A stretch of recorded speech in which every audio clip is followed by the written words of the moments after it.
चला तर आज आपण मस्तपैकी हरभऱ्याची भाजी बनवूयात. हरभऱ्याची भाजी ही सगळ्यांनाच माहिती असेल.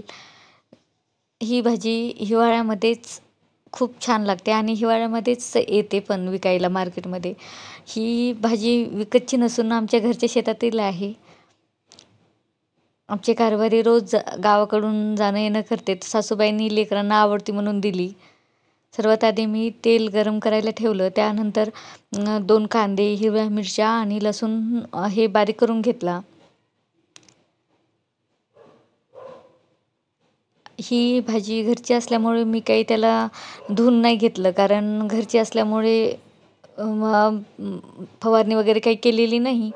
विकतची जर असेल तर तुम्ही धुवून घ्या. सर्वात आधी मी तेलामध्ये तिखा, जिरे आणि कांदा टाकून घेतला.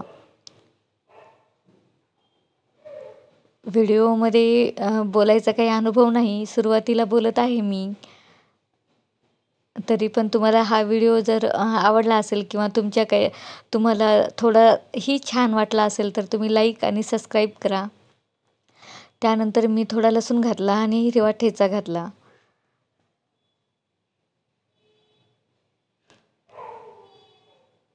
आणि ह्या भाजीसोबत भाकरी खूप छान लागतात खायला, पण मी तर पोळ्याच केल्यात.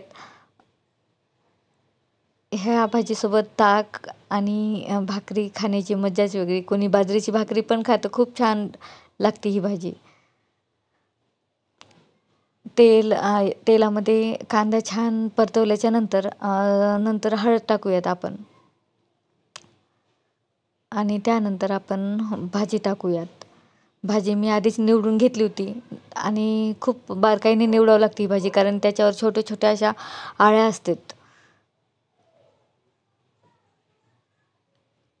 छान निवडून घ्यायची या भाजीला.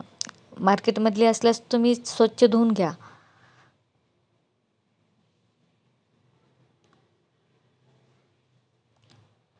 आणि जसं मेथीच्या भाजीला पाणी सुटतं, तसं ह्या भाजीला पाणी नाही सुटत. आणि ह्या भाजीला थोडं तेल जरा जास्तच लागतं. म्हणजे कसं तेल जर टाकलं तर छान होती भाजी.